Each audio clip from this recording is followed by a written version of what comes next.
Asa's behavior only grew worse. Different cars would drop her off at the gate late at night, and she always came home with money. Sometimes it was a new handbag, sometimes expensive shoes, but always with a word of cash. Ifeoma encouraged her every step of the way, praising her like she was the pride of the family. One day, Asa came home with a large envelope filled with money. Ifeoma's eyes widened as Asa handed it over.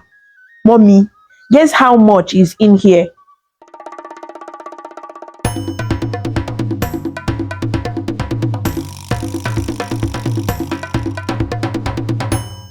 Once upon a time, in a small town called Oga in Anambra State, Nigeria, there lived a family of four. The father, Owakwe, was a hard-working man who owned a successful business in the bustling main market in Onitsha. His wife, Ifeoma, was known for her beauty and love for good things. They had two children, a son named Ejike, who was 10 years old, and a daughter named Asa, who was just 6. Owakwe's business was thriving, and their family was happy. Owakwe owned a big plaza in the market where people came from far and wide to buy goods. Life was sweet for the family. Every weekend, Owakwe would take them to eat jollof rice and chicken at their favorite restaurant in town. Asa always loved the trips, shouting, "Daddy, I want a big piece of chicken." Why Ejike would ask, "Can I have extra juice?" "Of course, my children," Owakwe would laugh, patting them on their heads. At home, Ifeoma enjoyed the comfort Owakwe provided. She wore the finest clothes, attended the best parties, and had friends who envied her. "You are so lucky, Ifeoma," her friends would say. "Your husband is a real man." But everything changed one fateful day. It was a Saturday morning when Owakwe got a call from one of his workers. The worker's voice trembled as he said, "Oga, there is fire in the plaza." Owakwe froze, his heart pounding. "What do you mean fire?" he asked, trying to keep calm. "The whole building is burning, sir. The goods are gone." Without thinking, Owakwe grabbed his car keys and rushed out of the house. Ifeoma, hearing the commotion, followed him to the door. "Where are you going in such a hurry?" she asked, but Owakwe didn't answer. When he arrived at the market, a thick cloud of smoke filled the air. People were gathered, shouting and pointing. The fire had consumed everything. Owakwe's heart sank as he saw the ashes of what once was his proudest achievement. Tears streamed down his face as he muttered, "Everything is gone. Everything." For days, Owakwe couldn't eat or sleep. He paced around the house, holding his head in his hands. Ifeoma tried to comfort him at first, but her patience wore thin quickly. "Owakwe," she said one evening, "you need to pull yourself together. Sitting here won't bring back the plaza." "Ifeoma, do you think I don't know that?" Owakwe replied, his voice shaky. "Do you know how much I lost? Do you know how hard I worked for that business?" Ifeoma sighed, rolling her eyes. "But what about us? What are we supposed to eat now? Should we sit here and starve while you keep crying?" Owakwe stared at her in disbelief. He couldn't understand how she could say such things when he was already broken. Days turned into weeks, and weeks turned into months. Owakwe fell sick from the stress and sadness. He couldn't get out of bed most times, and his body grew weak. Asa would often sit by his bedside, holding his hand. "Daddy, will you be okay?" she asked, her small voice filled with worry. "Yes, my princess. Wakwe whispered, forcing a smile. Daddy will be fine. Ejike tried to help too. He would bring water for his father and even try to cheer him up. Daddy, do you want me to tell you a story? He asked one evening. Go ahead, my son, Uwakwe said, managing a small nod. Ejike began. Once upon a time, there was a lion who got sick, but his children helped him get better, just like you, Daddy. We will help you too. Uwakwe's eyes welled up with tears. His children's love was the only thing keeping him going. But Ifoma's behavior grew worse. She no longer smiled at Uwakwe or cared for him like she used to. When he asked for food, she would grumble. So now you expect me to be your servant because you can't take care of us anymore? She said one day. Ifoma, I am not asking for much, Wakwe replied weakly. I just need your support while I recover. Support? Ifoma scoffed. Did you support me when I wanted a new dress last month and you couldn't buy it? Or when I told you the children needed new school shoes? Owakwe, you were only useful when you had money. Asa, overhearing the argument, ran to her father's side. Daddy, don't cry, she said, hugging him tightly. I love you. Thank you, my princess, Owakwe said, stroking her hair. Life became even harder for the family. Owakwe's savings ran out, and Ifeoma started selling some of her jewelry to make ends meet. She did so grudgingly, reminding Owakwe every chance she got. See what you have turned me into, she said one day, holding a gold bracelet. I used to be a proud wife, and now I'm selling my things just to feed your children. They are our children, Ifeoma, Owakwe replied, his voice filled with pain. Ifeoma waved him off and stormed out of the room. Despite everything, Owakwe refused to give up. After months of sickness, he finally began to recover. One morning, he called Ejike and Asa to his room. My children, he said, I know things have been hard for us, but I promise you I will rise again. I will make sure you have a good life. Ejike nodded. We believe in you, Daddy. Asa added, we love you no matter what, Daddy. Their words gave Owakwe the strength to start picking up the pieces of his life. He knew the road ahead would be tough, but he was determined to rebuild for the sake of his children.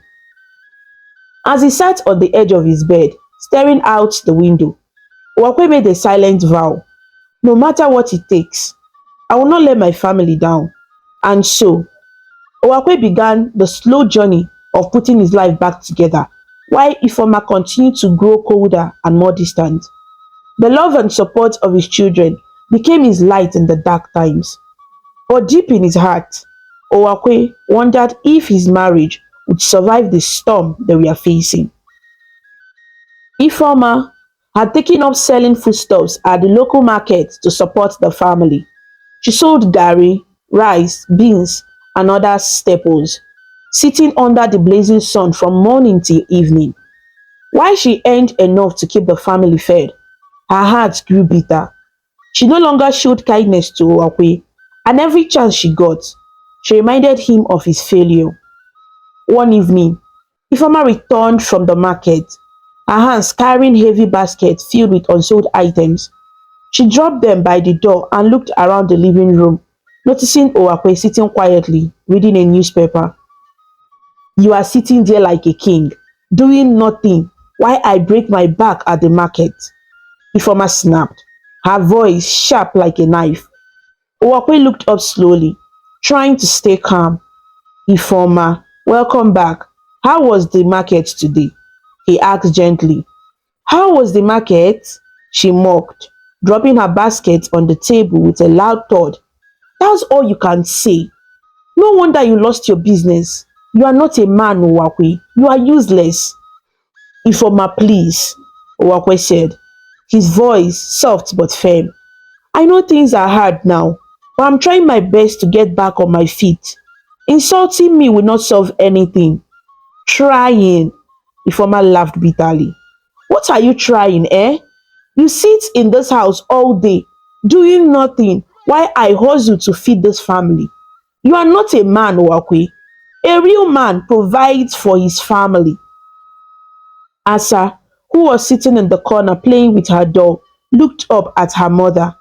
Mommy, don't talk to daddy like that, she said in her small voice. Daddy is a good man. Quiet, Asa, Ifoma snapped. You are just a child. You don't know anything. Owakwe sighed heavily and rubbed his temples. He hated this argument, especially when the children were around. Ifoma, I know you are angry, but please, let's not argue in front of the kids, he pleaded. But Ifoma was not ready to listen. She crossed her arms and glared at him. You don't get to tell me what to do, Owakwe. If you were doing your job as a husband, I wouldn't have to sell foodstuffs in the market like a common woman. Ejike walked into the room. He had just returned from visiting a friend and could feel the tension in the air. Good evening, Mom. Good evening, Dad, he greeted, sensing something was wrong. Good evening, my son, Owakwe replied, forcing a small smile. But Ifoma didn't even acknowledge him. She continued, I can't believe I married a man who can't even put food on the table. Mom, Ejike called out, stepping closer. Please, that's enough. Dad doesn't deserve this. Ifoma turned sharply to face him, her eyes blazing. What did you just say? Are you not taking his sides? I'm not taking sides, Mom, Ejike replied calmly. But this is not fair. Dad is going through a hard time. And instead of supporting him, you keep tearing him down. He will bounce back one day. I know he will. Ifoma's face hardened, and before anyone could stop her, she raised her hand and slapped Ejike across the face. The sound echoed in the room. Don't you ever interfere in my business again, she shouted. You think you are old enough to talk back at me? I am your mother and you will respect me. Ejike held his cheek, his eyes wide with shock. Asa ran to his side, hugging him tightly. Mommy, why did you hit him? Asa cried. Because he doesn't know his place. Ifoma backed. Owakwe stood up, his heart aching as he looked at his family falling apart. Ifoma, was that really necessary? He's only trying to defend me because he loves me, he said, his voice trembling. Love? Ifoma sneered. Let him love himself first and stay out of things that doesn't concern him. Ejike, still holding his cheek, looked at his mother with tears in his eyes. Mom, I wasn't trying to disrespect you, he said quietly. I just don't like the way you treat Dad. He's trying his best. I don't need your lectures, Ejike, Ifoma replied coldly. If you think you are so wise, why don't you go out and start working to feed this family? Ejike's shoulder slumped, and he said nothing more. He led Asa out of the room, whispering, Let's go to my room. After they left, Owakwe turned to Ifoma, his face filled with sadness. Ifoma, do you even care about this family anymore? Or is your bitterness all you have left? Ifoma glared at him. Don't try to turn this on me, Owakwe. You brought this upon us. You failed as a husband and a father. And now you expect me to pretend everything is fine? I won't do it. With that, she stormed out of the room, leaving Owakwe alone. He sank back into his chair, his heart heavy. In Ejike's room, Asa sat on the bed, her small arms wrapped around her big brother. Why is mommy so angry, Ejike? She said, her voice trembling. Ejike sighed and stroked her hair. Mommy is just upset because things are hard right now. But don't worry, Asa. Daddy will make everything better one day. I know he will. Do you think mommy will ever stop being mad at daddy? Asa asked, her eyes filled with hope. I hope so, Asa, Ejike replied. I really hope so. That night, the house was silent, but the silence was filled with tension. Owakwe lay in bed, staring at the ceiling, Wondering how everything had gone so wrong, he prayed silently, asking God for strength to rebuild his life and his family. In another room, Ifeoma sat on the edge of her bed, fuming. She didn't feel guilty for her words or actions. In her mind, Uwakwe had failed her, and she was determined to remind him of that every chance she got. Asa, too young to understand the complexities of adult problems, prayed quietly with Ejike before they went to bed. Dear God, she whispered, please help mommy and daddy to stop fighting. And please help daddy get his business back. And so, another day ended in the Owakwe household, with hearts heavy and wounds unhealed. As years went by, Ejike was in his final year at the university. He had worked tirelessly to get to this point, juggling school and small jobs to see himself through his studies. His mother, Ifoma, made it clear she wouldn't help him financially. I don't have money to waste, she often told him whenever he asked for assistance. Ejike had long since stopped hoping for support from his mother. Instead, he took up odd jobs around town, washing cars, tutoring young students, and sometimes carrying goods at the market for small pay. It wasn't easy, but he was determined to graduate and make something of himself. One evening, after returning from a long day at work, Ejike sat at the dining table eating the little food he could afford. Asa walked in, dressed in her neat uniforms. Brother, you are back, she said, placing her bag on the chair. Yes, Asa, Ejike replied, giving her a tired smile. How was school today? It was fine, Asa said, pulling out her small books. But I'm tired. Mommy said I should help her wash the plates after my homework.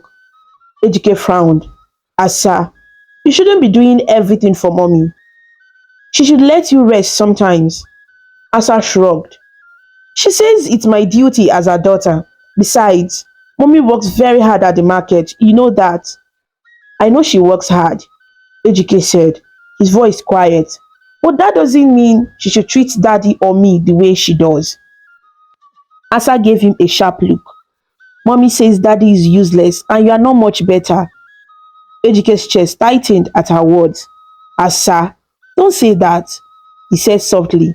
Daddy is a good man. He's just going through a tough time right now.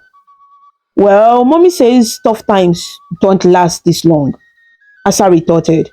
She says daddy should have found another way to make money by now. Asa, you are too young to understand everything that is happening, Ejike replied patiently. But one day, you will see that daddy has always loved us and done his best for his family. Asa rolled her eyes. I'm not a baby, Ejike. I know what I see. And mommy is right. I will never marry a man like daddy. Her words stung Ejike like a slap. He placed his spoon down and looked at her seriously. Asa, don't talk about daddy like that. He's still our father and he deserves respect. Asa shrugged again and muttered, Mommy doesn't think so. Later that night, Asa went to her mother's room to ask for help with her homework. Ifeoma was busy folding clothes but stopped when Asa walked in. Mommy, can you help me with this math question? Asa asked, sitting on the edge of the bed. Of course, my dear, Ifeoma replied, taking the book from her.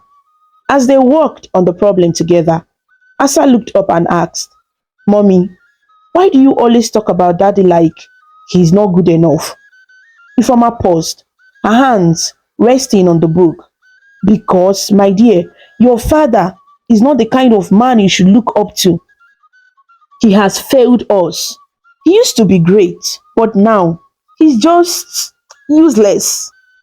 Asa frowned. But he used to be rich and take care of us. Doesn't that count for something? That was then, Ifeoma said, her voice hard. Now, he can't even provide for his family. I don't want you to make the same mistake I made, Asa. Don't marry a man who can't take care of you. Asa nodded slowly, absorbing her mother's words. Okay, mommy, I'll marry a rich man who will always provide for me. That's my girl. Ifoma said, smiling and patting Asa's head. The next day, Ejike returned home from school to find Asa sitting in the living room, her feet propped up on the table. Their father, Owakwe, was in the corner reading his old Bible. Asa, take your feet off the table, Owakwe said gently. Asa didn't move. Why should I? She asked defiantly. Owakwe sighed. Because it's not respectful. This is our home, not a playground. Asa smiled and crossed her arms. Mommy doesn't mind. Why should you? Asa! Ejike's voice rang out as he entered the room. Don't talk to daddy like that. Asa rolled her eyes. Why are you always defending him? He doesn't even do anything for us. Asa, that's enough. Ejike said firmly. Apologize to daddy right now. I won't. Asa shot back. Before Ejike could say more, Ifeoma entered the room, holding a basket of laundry. What's going on here? She asked, looking between her children. Mommy, Ejike is shouting at me because I didn't listen to daddy. Asa said, pouting. Ejike, leave her alone, Ifeoma said sharply. She's just a child. She's not just a child, mommy, Ejike argued. She's being rude to daddy and you are encouraging it. Don't tell me how to raise my daughter, Ifeoma snapped. If I say Asa doesn't have to listen to him, then she doesn't. Owakwe looked up from his Bible, his face filled with sadness. Ifeoma, this is not how we should raise our children. They need to respect their father no matter what. Respect his end, Owakwe, Ifeoma replied coldly. And you haven't earned it. Ejike shook his head in frustration. Mommy, you are teaching Asa the wrong things. One day, she will regret disrespecting daddy. Don't lecture me, Ejike, Ifeoma said, pointing a finger at him. Focus on your studies and stop meddling in my business. Asa smiled, feeling victorious with her mother's support. Owakwe remained silent, his heart heavy as he watched his family crumble further. He prayed silently, asking God for strength and wisdom to navigate the growing distance between him and his wife. That night, Ejike sat alone in his room, thinking about how different things used to be.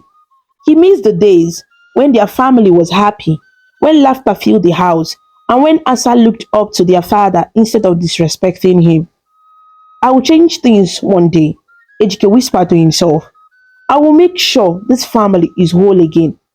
As he drifted off to sleep, Ejike held on to hope, even though the road ahead seemed uncertain. As time went by, Asa graduated from secondary school, and things in the Owakwe household did not improve. Asa grew older, and her defiance only increased. She had taken after her mother, Ifeoma, in both attitude and behavior. Owakwe, on the other hand, grew quieter, choosing not to argue whenever Asa or Ifeoma insulted him. Ejike was worried about the growing divide in the family. One evening, Asa came home very late. The clock in the living room struck 10 p.m. As Owakwe paced back and forth, worry etched on his face. He had asked Ifeoma earlier if she knew where Asa was, but she only shrugged and said she will come back when she's ready. When Asa finally walked through the door, her face was lit with the glow of her phone as she typed away. She barely glanced at her father as she stepped in. Asa, Owakwe called out, his voice firm but calm. What is it, Daddy? Asa replied, rolling her eyes. Why are you coming home this late? Don't you know it's dangerous out there? And why didn't you call to let us know where you were? Asa sighed loudly and placed her hand on her hip. Daddy, I'm not a baby anymore. I can take care of myself. You don't need to worry about me. Asa, I am your father, Owakwe said, his voice rising slightly. It is my responsibility to worry about you. Coming home this late is unacceptable. She laughed mockingly. Responsibility? Daddy, you can't even take care of yourself and you are talking about responsibility. Please stay out of my life. Owakwe's heart sank at her words, but he stood his ground. You will not speak to me that way. I am still your father and I deserve your respect. At that moment, Ifeoma stepped out of her room, her voice sharp and impatient. What is going on here? Asa came home late and I'm asking her where she has been, Wakwe explained. Ifeoma waved her hand dismissively. And so, why are you making a big deal out of nothing? Asa is grown and she can handle herself. But Ifeoma, Wakwe began. It's not right. Enough. Ifeoma cut him off, her eyes flashing with anger. Stop pretending to care about this family now. You didn't care when you let us suffer. So don't act like you are a responsible father. Asa smiled and added, Thank you, mommy. Ifeoma turned to Asa and said, Go to your room, my dear. Don't mind your father. Owakwe could only watch as Ifeoma and Asa walked away, leaving him standing alone in the living room. He felt powerless, as though his voice no longer mattered in his own home. Later that night, after everyone had gone to bed, Ejike, who had come home for the weekend, sat in his room, fuming over what he had witnessed. Asa's disrespect and their mother's support for her behavior had gone too far. He could no longer stay silent. Ejike got up and went to Asa's room, knocking on the door before stepping in. Asa was sitting on her bed, scrolling through her phone. She looked up annoyed. What do you want, Ejike? She asked. Ejike closed the door behind him and folded his arms. Asa, what is wrong with you? How can you talk to daddy like that? Don't you have any respect? Asa rolled her eyes. Not you too. I already got an earful from daddy. I don't need your lecture. This is not a lecture, Ejike said. His voice low but firm. It's a warning. You are crossing the line. Daddy has done nothing but love and care for you. And you treat him like that. It's unacceptable. Asa stood up, glaring at him. Who do you think you are to tell me how to talk to daddy? You are not my father. Ejike's patience snapped. Asa, you need to learn some discipline, he shouted, grabbing her arm. Before Asa could react, Ejike began spanking her, determined to teach her a lesson. Asa screamed, trying to fight him off, but Ejike was stronger. The noise woke Ifeoma, who rushed into the room. She gasped when she saw what was happening. Ejike! She screamed. Stop that this instant!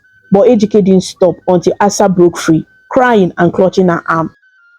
Ifeoma stormed up to Ejike and slapped him hard across the face. How dare you touch my daughter? She yelled. Mom, she needed it, Ejike argued. Asa has no respect for daddy and you're encouraging her behavior.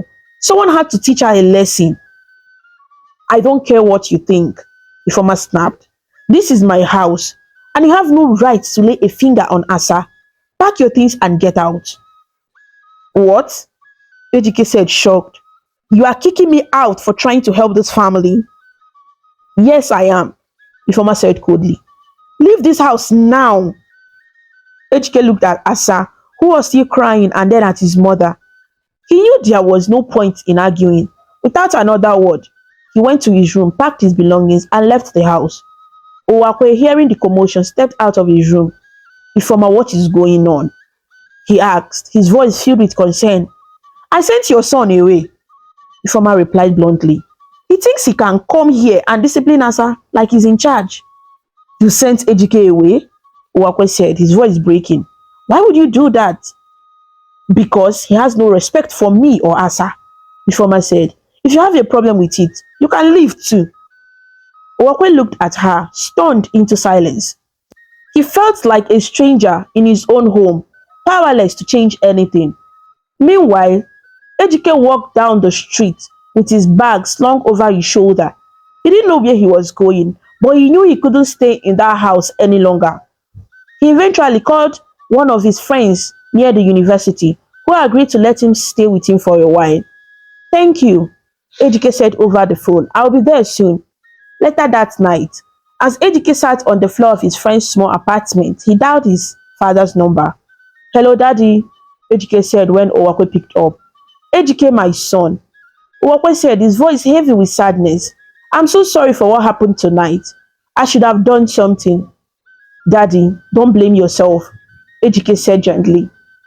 You have done your best. Don't worry about me, I'm fine. I will stay here with a friend for now and I will focus on finishing school. Everything will be okay.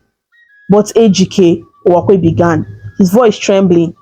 You shouldn't have to go through this, Daddy, Ejike interrupted. Don't worry about me. Just take care of yourself. I'll be fine, I promise.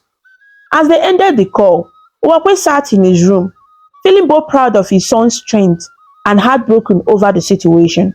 Ejike, though far from home, felt a sense of peace, knowing he had stood up for what was right. Owakwe no longer complained or spoke about the things happening in his home. He had grown tired of the endless argument and the constant disrespect. His once lively and authoritative voice had been replaced with silence. Each day, he left the house early to hustle, taking on small jobs wherever he could find them, carrying goods, fixing things, or even sweeping at small businesses in town. Whatever little he earned, he used it to feed himself before coming back home. His home had become a place of tension, not peace. When Owakwe returned in the evenings, he would quietly slip into his room, avoiding unnecessary conversations with Ifoma or Asa. He told himself that his silence was for the best, that speaking up would only create more chaos. Asa, now in her late teens, had taken a troubling path. She stayed out late into the night, often returning home with words of cash. Ifoma welcomed this behavior, her face lighting up with pride each time Asa handed her money. One evening, Asa came home around 11 p.m., her heels clicking loudly against the floor as she entered. Owakwe, who had just finished reading his Bible in his room, heard the noise and peeked through the slightly open door. A shiny black car was still idling at the gate, its headlights piercing the darkness before it drove off. Mommy, I'm back, Asa called out cheerfully, waving a bundle of naira notes. Ifoma hurried out of her room, her face glowing with excitement. Ah, my daughter, you are doing well, she said, taking the money from Asa's hand and counting it. How much is this? 40,000 naira, mommy, Asa replied with a grin. 40,000? Ifoma exclaimed, clapping her hands in delight. My daughter, you are a blessing. Don't stop, oh. Keep getting more money. I will, mommy, Asa said confidently. Owakwe stepped out of his room, his face wary but calm. He looked at Asa, then at Ifoma, but said nothing. Ifoma noticed him and sneered. What are you looking at, Owakwe? Do you have something to say?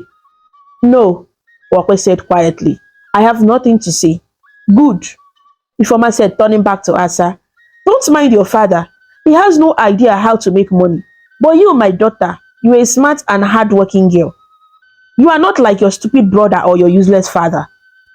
Owakwe's heart sank at her words, but he simply turned and went back to his room. As the days went by, Asa's behavior only grew worse. Different cars would drop her off at the gate late at night, and she always came home with money. Sometimes it was a new handbag, sometimes expensive shoes, but always with a word of cash. Ifoma encouraged her every step of the way, praising her like she was the pride of the family. One day, Asa came home with a large envelope filled with money. Ifoma's eyes widened as Asa handed it over. Mommy, guess how much is in here? Asa asked teasingly. How much, my dear? Ifoma asked, her hands trembling with excitement. 80,000 naira, Asa said, her grin wide. 80,000? Ifoma shouted, almost dancing with joy.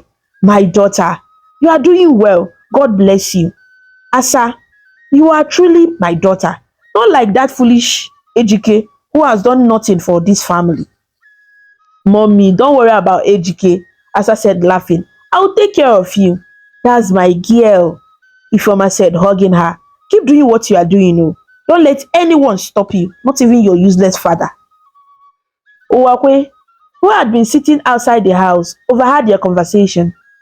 His heart broke as he realized the depth of Ifoma's influence on Asa. He wanted to speak, to tell Asa that what she was doing was wrong, but he knew it would only lead to more insults and arguments. Later that night, Owakwe sat on his bed, staring at the ceiling. He prayed silently, asking God for guidance. God, what do I do? He whispered. My family is falling apart, and I don't know how to save them. Please, give me the strength to endure this and the wisdom to make things right. Meanwhile, Asa sat in her room, scrolling through her phone. She felt no guilt for her actions. In her mind, she was doing what she needed to do to survive, and her mother's constant praise only fueled her confidence. The next evening, another car dropped Asa off at the gate. This time, it was a shiny silver SUV. The driver, a well dressed man in his 40s, stepped out to open the door for her. Asa stepped out gracefully, laughing at something the man said. Ifoma, who had been watching from the window, hurried outside to greet them. Good evening, ma, the man said politely, handing Asa a small gift bag. Good evening, Ifoma replied, beaming. Thank you for taking care of my daughter. It's my pleasure, the man said, nodding before getting back into the car and driving off. Asa handed the bag to her mother. Mommy, look, he bought me a new phone. Ifoma opened the bag and gasped. This phone is expensive, Asa. You are really doing well. I'm so proud of you, my daughter. Asa laughed. Thank you, mommy. I will make sure we are always comfortable, me and you. From his room, Uwakwe heard the exchange but remained silent. He felt powerless, like a stranger in his own home. That night, as Asa and Ifoma celebrated their newfound wealth, Uwakwe sat alone in the dark, his heart heavy with sorrow. He prayed for his family, hoping that one day they would find their way back to what truly mattered. But for now, he chose silence, knowing that his words would fall on deaf ears. He told himself that his patience would pay off, that God would one day intervene. Until then, he endured, watching from the shadows as his wife and daughter continued down a path he couldn't follow. It was a sunny afternoon when Asa strolled into a bar, her head held high and her confidence shining as brightly as the gold chain around her neck. She had heard about the bar being a popular hangout spot for wealthy men, and today luck was on her side. Sitting in the corner, surrounded by a few men laughing and sipping expensive drinks, was the famous Chief Okwa. Chief Okwa was a man in his 60s, known for his immense wealth and lavish lifestyle. He owned multiple businesses, lived in a sprawling mansion, and had three wives, who were all treated like queens. Asa had often had women in her circle gossip about him, dreaming of the day they might catch his attention. Today is my chance, Asa whispered to herself, smoothing her dress and fixing her hair. With a determined smile, she walked over to Chief Okwa's table. The men with him turned to look at her, their conversation pausing. Good afternoon, Chief, Asa said sweetly, her voice soft but confident. Chief Okwa turned his attention to her and smiled, showing off a row of gold teeth. Good afternoon, my dear, he said, his voice deep and commanding. And who might you be? My name is Asa, she replied, tilting her head slightly. I've heard so much about you, Chief. You're a legend around here, and I've always admired you. Chief Okwa chuckled, clearly pleased. Ah, you have heard about me, eh? Tell me, Asa, what is it that you admire about me? Asa's smile widened.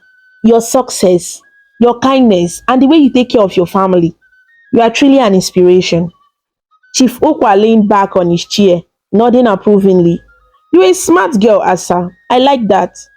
He motioned to the bartender. Get this young lady a drink. On me. Thank you, Chief, Asa said, taking the seat he offered her. From that day on, Asa and Chief Okwa began seeing each other often. Chief Okwa was taken by her charm and beauty, and he spoiled her with gifts and money. Each time Asa returned home with words of cash, Ifoma was overjoyed. One evening, Asa walked into the living room holding a new designer handbag. Ifoma's eyes lit up when she saw her. Asa, what is that? Ifoma asked, pointing at the bag. It's from Chief, Asa replied with a grin. She opened the bag and pulled out a stock of naira notes. And he gave me this too, 200,000 naira. Ifoma clapped her hands in delight. Ah, my daughter, you are truly a blessing. Look at how you are taking care of this family. Don't stop, oh. Keep bringing more money. I will, mommy, as I said, handing over the cash. God will bless you, my daughter, Ifoma said, hugging her. Unlike your father and that useless brother of yours, you are the real hope of this family. Weeks passed, and Chief Okwa's generosity only grew. He dropped Asa off in his luxurious cars, each time handing her envelopes filled with money. Wakwe noticed but chose to remain silent, his heart heavy with worry. One evening, Chief Okwa dropped Asa off and instead of driving away immediately, he stepped out of the car.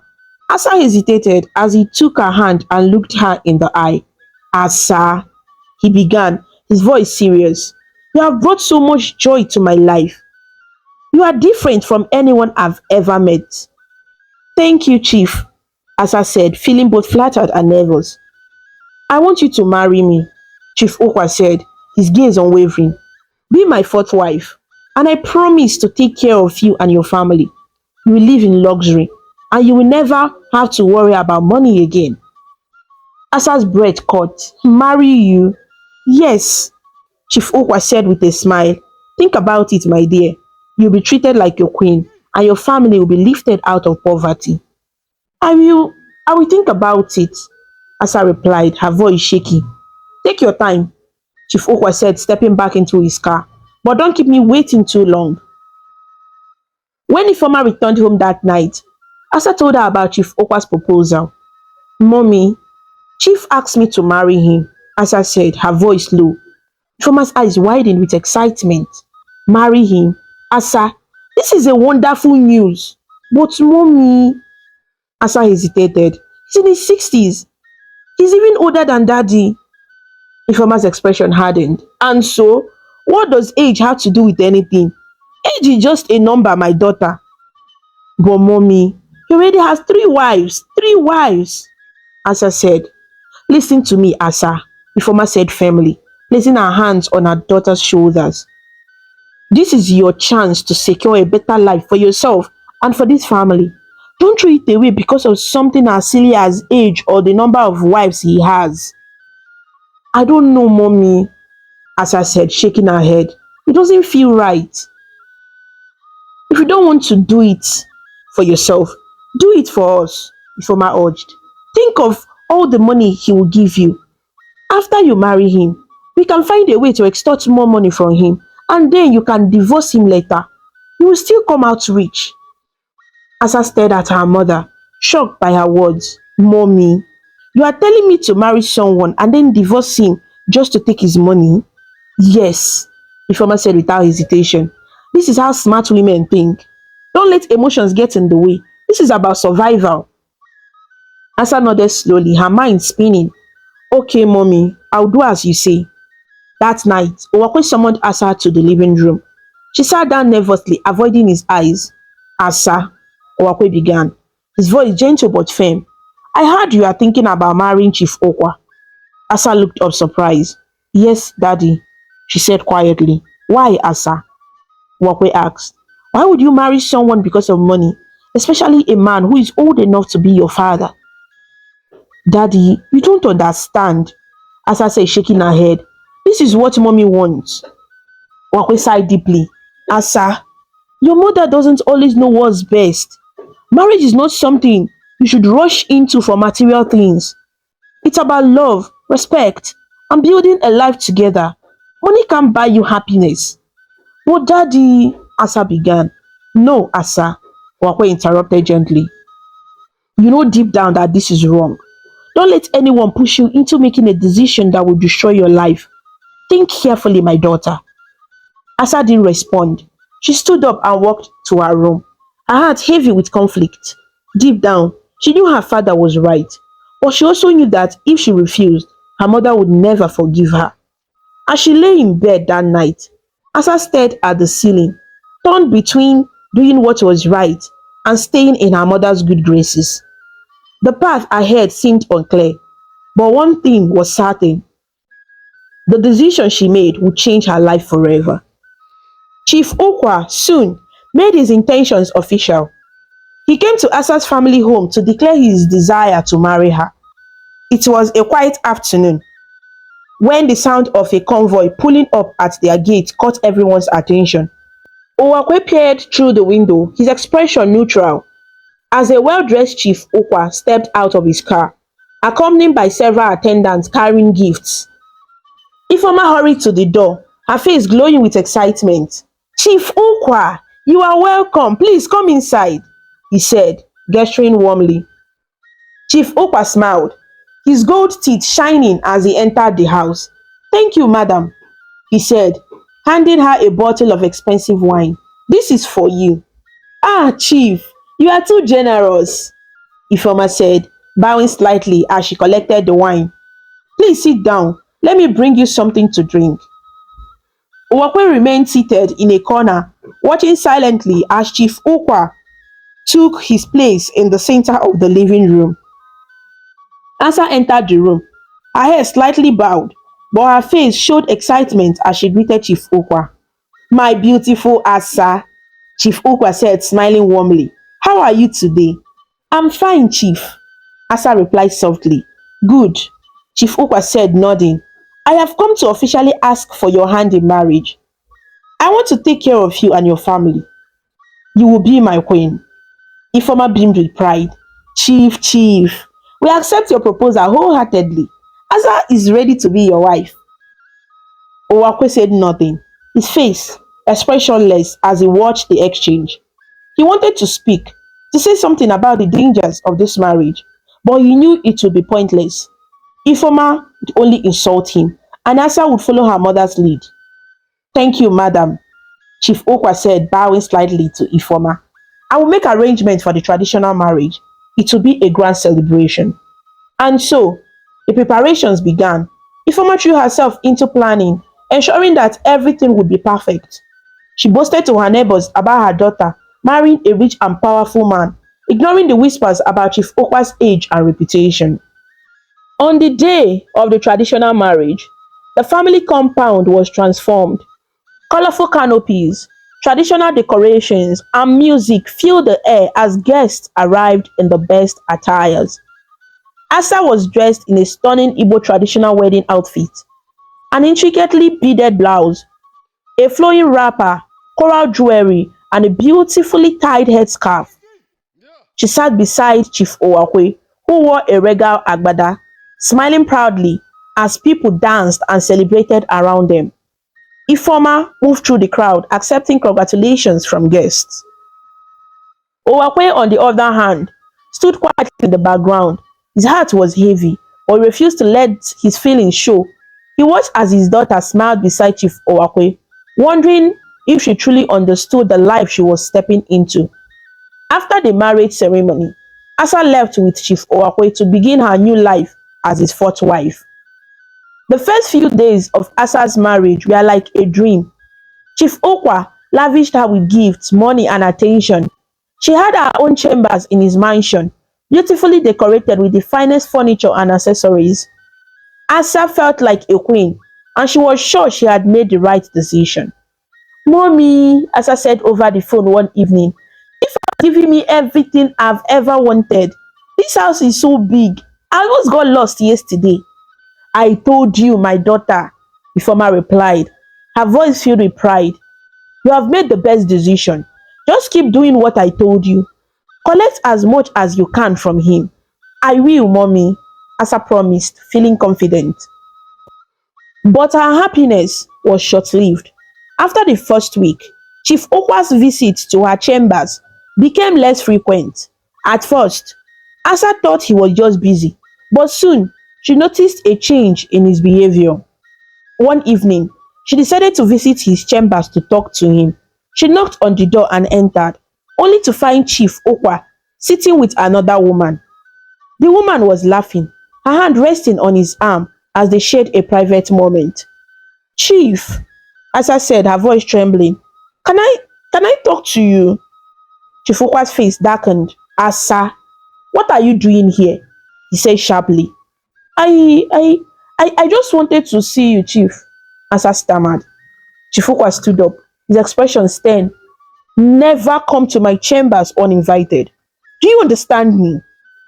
Asa nodded, her eyes filling with tears. She turned and left the room, her heart heavy with disappointment. The next morning, Chifukwa summoned her to the living room. He sat on a large chair, his face serious as he laid out a list of rules for her. Asa, he began, you are my wife, and there are certain things you must understand. These are the rules you will follow in my house. Number one, you will not leave this house without my consent. Number two, none of your family members are allowed to visit without my permission. Number three, you are not to come to my chambers unless I invite you. Then number four, as the last wife, you must respect and obey the other wives. Do whatever they want. Do you understand these rules? Chief Okwa asked, his voice firm. Asa stared at him in disbelief. Chief, these rules, they are too much. I didn't expect this. Chief Okwa's expression hardened. You had no choice, Asa. This is how things are in my house. If you can't follow my rules, then you don't belong here. Asa nodded reluctantly. I understand, Chief. That night, Asa called her mother, her voice shaking with anger and frustration. Mommy, you won't believe what Chief said to me today. He gave me rules that makes no sense. What rules? Ifeoma asked, her voice sharp. He said I can't leave the house without his permission, and you can't come to visit me without his consent. He also said I can't go to his chambers unless he invites me. Asa explained. What? Ifeoma shouted. This man thinks he can control you. Don't worry, Asa. I will come and talk to him myself. The next day, Ifeoma arrived at Chief Okwa's mansion. Her head held high as she walked through the gate. She was determined to set things right. Chief Okwa welcomed her warmly, offering her a seat in the living room. Ah, madam, welcome, he said, smiling. What brings you here? Chief, I came to talk about my daughter, Ifeoma began. I heard you gave her rules that are too strict. This is not how to treat a wife. Chief Okwa's smile faded, and his tone became serious. Madam, with all due respect, Asa is my wife, and she must follow the rules of my house. You, madam, are not welcome here unless I invite you. Ifeoma's jaw dropped. What are you saying, Chief? I am her mother. I know, Chief Okwa said calmly. But this is my house, and I decide who is allowed here. If you cannot respect my rules, you must leave. Feeling humiliated, Ifeoma stood up, her face burning with shame. Fine, Chief, but this is not the end of this discussion. Chief Okwa nodded, gesturing towards the door. Goodbye, madam. As Ifeoma left the mansion, she felt a mixture of anger and defeat. For the first time, she realized that she had no control over Asa's new life. That night, the atmosphere in Chief Okwa's mansion was tense. Asa sat in her chambers, her heart racing as she thought about her mother's recent visit and the rules Chief Okwa had enforced on her. She felt trapped, but she couldn't see a way out. Just as she was lost in thought, she heard Chief Okwa's booming voice calling her name. Asa! He shouted. Come here immediately. Startled, Asa rushed to the living room where Chief Okwa was seated. His face was dark with anger. What took you so long? He barked. I'm sorry, Chief, Asa said timidly. I heard you have been speaking against my rule, Chief said, standing up. His large frame towered over her, making her feel small and helpless. I didn't mean to, Asa began, but before she could finish, Chief struck her across the face. Don't you dare disobey me again, he thundered, hitting her again. Asa fell to the floor, crying and begging for mercy. Chief, please, I'm sorry, she sobbed. Let this be a warning, Chief said, glaring at her. If you ever disrespect me or my rules again, you will regret it. Asa crawled back to her chambers, her body aching from the beating. She curled up on her bed, tears streaming down her face. Her mind flashed back to the words her father had told her before her marriage. Don't marry for money, Wakwe had warned. You'll regret it. Life is not about wealth. It's about love and respect. Now, sitting in pain, Asa realized how right her father had been. She had ignored his advice and followed her mother's wishes, and now she was paying the price. The days that followed were miserable for Asa. Chief Okwa barely acknowledged her existence, and the other wives treated her like a servant. Go and get me water for my bath, one of the older wives backed at her one morning. Make sure you clean my room today, another wife demanded. Asa spent her days running errands, cleaning, and even taking care of the other wives' children. She was constantly scolded and insulted, no matter how hard she tried to please them. You are just a little girl pretending to be a wife, one of the older wives sneered one day. You don't belong here. Asa felt humiliated, but said nothing. She couldn't argue, knowing it would only make things worse. The stress and hard work soon took a toll on Asa's health. One evening, after a long day of running errands, she collapsed in her chambers, her body burning with fever. When Chief Okwa was informed, he showed no concern. She's just being dramatic, he said dismissively. The wives didn't bother to help her either. If she can't handle life here, she should leave, one of them said coldly. Asa lay on her bed, weak and helpless. She thought about her family and wished she could return home, but she knew her mother would never let her leave the marriage. One day, Asa decided she couldn't endure the pain and humiliation any longer. She came up with a plan to escape. Late at night, when the mansion was quiet, she tiptoed out of her chambers and made her way to Chief Okwa's room. She knew he kept money in a drawer by his bed, and she needed it to start a new life. Asa opened the door cautiously and slipped inside. She crept to the drawer and began searching for the money. Just as she found a bundle of cash, the light flicked on, and Chief Okwa stood in the doorway, his face filled with rage. What do you think you are doing? He roared. Asa froze, her hands trembling. I was just. You are stealing my money, Chief shouted, grabbing her arm roughly. You ungrateful girl. After everything I've done for you, this is how you repay me? Chief, please, Asa begged, tears streaming down her face. I'm sorry. But Chief wasn't listening. He dragged her out of the room, snatched her phone, and locked her in a small dark storage room. You will stay here until you learn to respect me, he said coldly before slamming the door shut. Asa sat in the darkness, crying and trembling. She felt more trapped than ever. Back at home, Ifoma began to worry when days passed without hearing from Asa. Asa usually called her every evening to report on her life at the mansion. But now her phone was unreachable. Why hasn't Asa called me? Ifoma muttered to herself one afternoon. She decided to visit Chief Okwa's mansion to find out what was going on. When she arrived, she was stopped at the gate by one of the guards.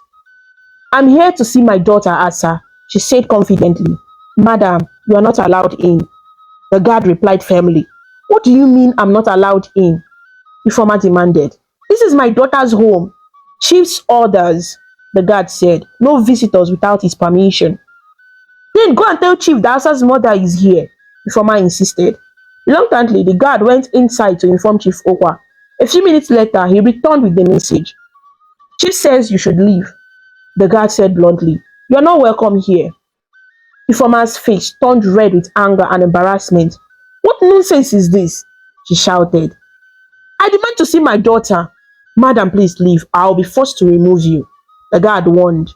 Realizing she had no choice, Ifoma turned and left, fuming with rage.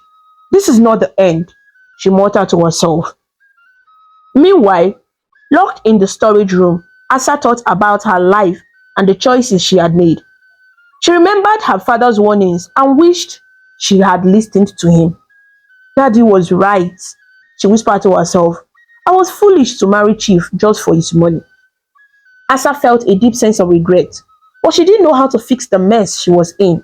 For now, all she could do was wait and hope for a chance to escape the nightmare her life had become. Ifoma returned home, feeling defeated and angry about being thrown out of Chief Okwa's mansion. She paced the living room, Her mind racing. Days passed and there was still no word from Asa. The silence gnawed at her, filling her with dread. Finally, she decided to turn to the one person she had always dismissed, Owakwe. Late one evening, as Owakwe sat in the corner of the living room reading his Bible, Ifeoma entered the room and hesitated for a moment. Swallowing her pride, she walked up to him. Owakwe, she began, her voice low and uncertain. He looked up from his Bible, his expression calm but unreadable. Yes, Ifeoma, it's Asa, she said, sitting down across from him. I'm worried about her. She hasn't called me in days, and I know something is wrong. Owakwe closed the Bible slowly and placed it on the table. You have come to me now because you need my help? He asked, his tone measured. Please, Owakwe, Ifeoma said, her voice breaking. I know I have made mistakes, but Asa is in danger. You are her father. Do something. Owakwe shook his head and sighed deeply. If you had listened to me from the beginning, this wouldn't be happening, he said. You pushed her into that marriage for money, and now you want me to fix it. Owakwe, I'm begging you, Ifeoma said, tears streaming down her face. I was wrong. Oh, please don't let our daughter suffer because of my foolishness. Owakwe said nothing, turning his gaze back to the Bible. Ifeoma sat there for a moment, realizing that he wouldn't be moved easily. Frustrated but determined, Ifeoma decided to call Ejike, who had been living near his university. Ejike, please come home, she said when he picked up the phone. Why, mommy? What's going on? Ejike asked, his tone skeptical. It's Asa, Ifeoma said, her voice trembling. I think she's in trouble. I need your help. Mommy, Asa is in trouble because of you, Ejike replied bluntly. You are the one who pushed her into marrying Chief Okwa, even when daddy warned you. I know, Ifeoma said quickly. I was wrong, Ejike, but this is not the time to blame me. Please, come home and help us. Ejike sighed heavily. I will come, but I'm only doing this for Asa. Don't expect me to forget everything you have done. Thank you, my son, Ifeoma said, relief washing over her. When Ejike arrived the next day, he went straight to his father's room. Daddy, we need to help Asa, Ejike said, sitting on the edge of the bed. Owakwe looked at his son, his expression wary. What can I do, Ejike? Your mother and sister made their choices and now they are facing the consequences. Daddy, I understand how you feel, Ejike said gently, but Asa is still your daughter. She made a mistake, yes, but she doesn't deserve to suffer like this. Please, help us save her. Owakwe sighed and stared at the ceiling for a long moment. Okay, I will do it, he finally said, his voice soft, but not because of your mother or Asa's foolishness. I will do it because of God. Ejike nodded. Thank you, Daddy. Owakwe picked up his phone and dialed a number. The call connected after a few rings. Hello, Inspector Chinedu, Owakwe said. Owakwe, my old friend. The voice on the other end replied warmly. It's been a while. How are you? I'm fine, Chinedu, Owakwe said, but I need your help. It's a family matter. My daughter is in trouble. What kind of trouble? The inspector asked, his tone serious. Owakwe explained everything from Asa's marriage to Chief Okwa to her disappearance and Ifeoma being thrown out of the mansion. This is serious, Inspector Chinedu said. I will gather a team and will go to the mansion immediately. Thank you, my friend, Owakwe said. Later that evening, Owakwe, Ejike, and a group of police officers arrived at Chief Okwa's mansion. The guards at the gate tried to stop them, but the officers flashed their badges and demanded entry. We are here to search the premises, Inspector Chinedu said firmly. Chief is not around, one of the guards said nervously. We don't care, Chinedu replied. We are not leaving until we search the house. Reluctantly, the guards led them in. The group spread out, searching every corner of the mansion.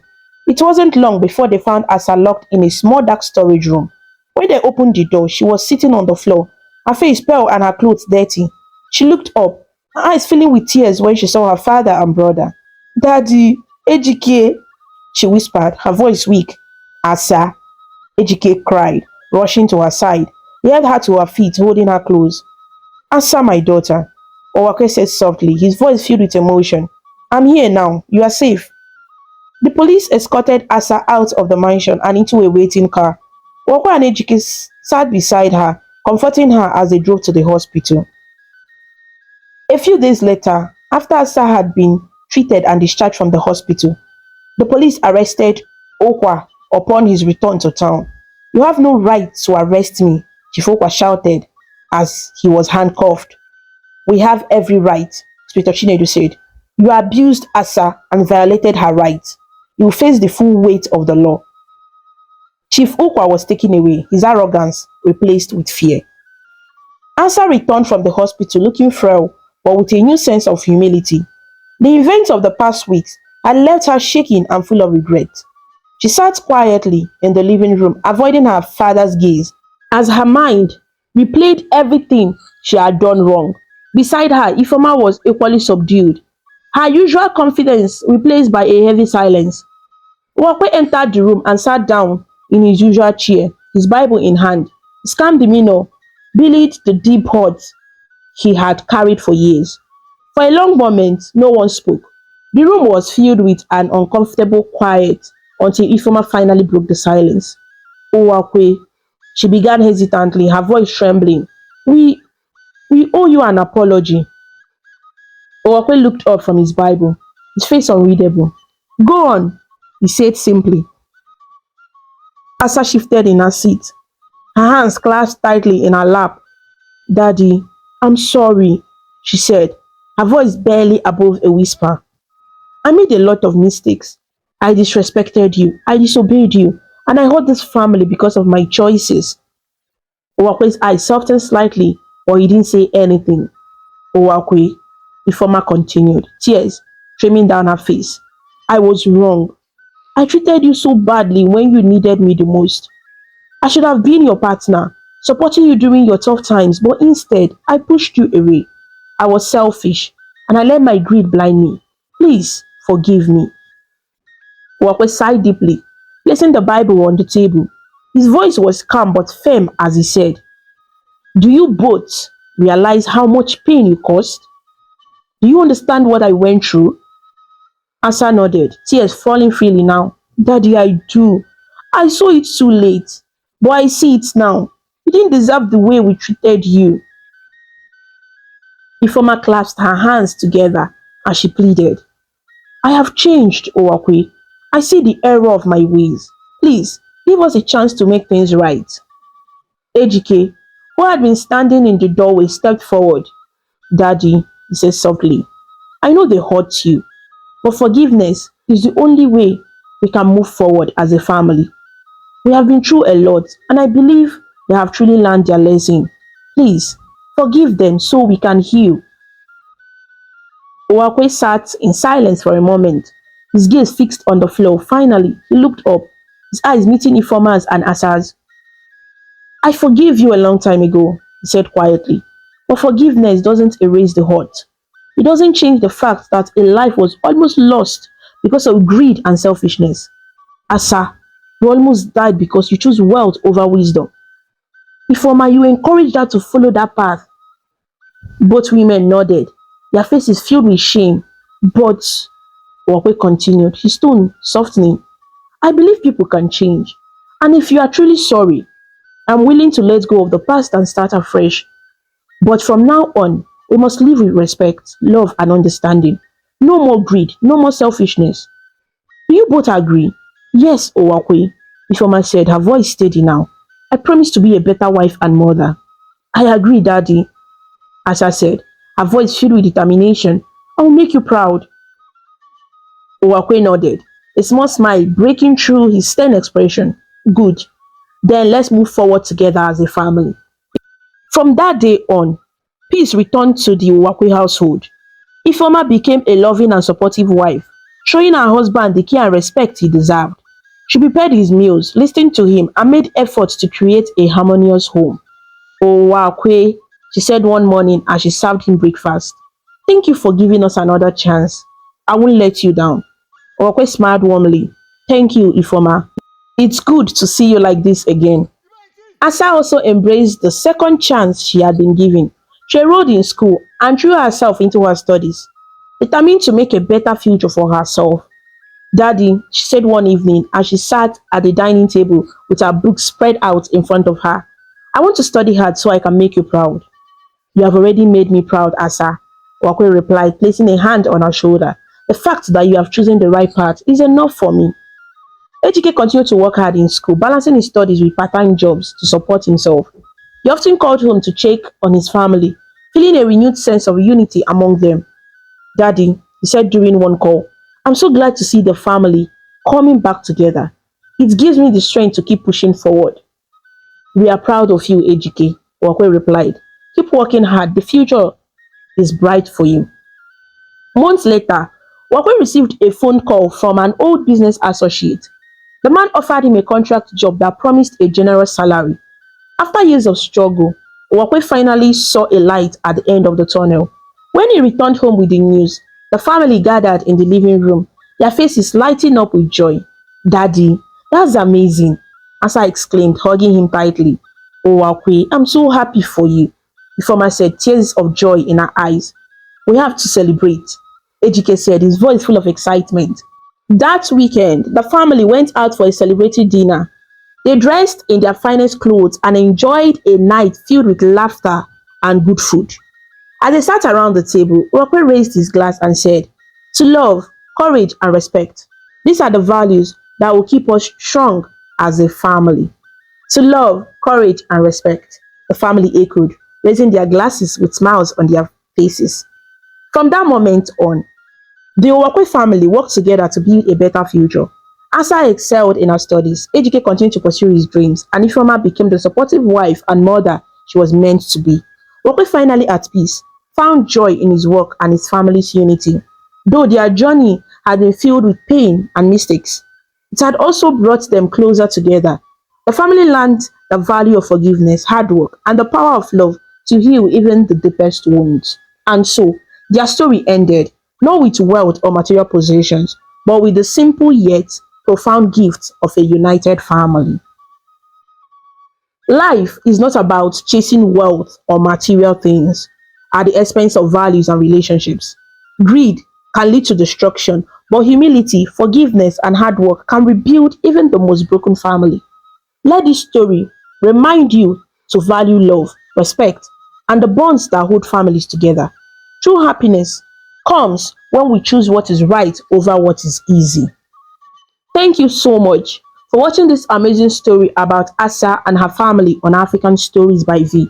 If you liked it and felt inspired with your journey, please show your support by clicking the like button, sharing with your friends, and leaving a comment below.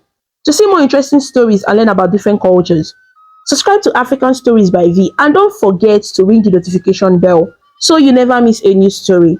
Your support means a lot and helps us bring more stories to you. Until we meet again, stay connected, stay inspired, and keep smiling.